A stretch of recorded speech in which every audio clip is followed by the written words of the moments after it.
গঠন করা সম্ভব না। প্রিয় ভাইরা, সুন্দর আচরণ দিয়ে, ইহসান দিয়ে যা জয় করা যায়, নরম আচরণ দিয়ে যেটা অর্জন করা যায়, কঠোরতা দিয়ে সেটা পারা যায় না। বিষ্ণু ঈসা ইসলাম ইহসান দিয়ে, কোমল আচরণ দিয়ে, তার অনুগ্রহ দিয়ে তিনি অনেক কাফিরের হৃদয়কে জয় করে ফেলেছেন। সাইয়েদনা সুমামা ইবনে উসাল রাদিয়াল্লাহু তাআলা আনহুর কথা মনে পড়ে যায়।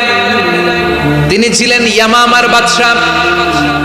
মদিনাতে বিশ্বনবীকে হত্যা করার নিয়তে এসেছিলেন। গোপনে গোপনে বিশ্বনবীকে হত্যা করে আবার ইয়ামামাতে তিনি ফিরে যাবেন। কিন্তু কি অবাক করা কাণ্ড, হত্যা করতে পারে নাই, সাহাবাদের হাতে তিনি ধরা পড়ে গেলেন। সাইয়েদনা সুমামা ইবনে উসাল রাদিয়াল্লাহু তাআলা আনহু হত্যার নিয়তে আসলেন, কিন্তু হত্যা করতে পারলেন না। সাহাবারা ওনাকে ধরে ফেললেন, ধরে মসজিদে নববীর পিলারের মধ্যে বেঁধে রাখলেন। সুমামা ইবনে উসাল, সিরাত থেকে শুনেন, সিরাত থেকে শোনাচ্ছি, রাদিয়াল্লাহু তাআলা ইয়ামামার অধিপতি ছিলেন। ইয়ামাম বিশ্বনবীকে হত্যার জন্য আসছেন, ধরা পড়ে গেছেন, এখন মসজিদে নববীতে বেঁধে রাখছেন, তার মানে বন্দী। এখন স্ট্যাটাস কি? বন্দী, ক্যাপ্টিভ। বিষ্ণু ঈসা ইসলাম সাহাবাদেরকে বললেন, তার খোঁজ খবর নিও, সুমামা ইবনে উসালের খোঁজ খবর নিও।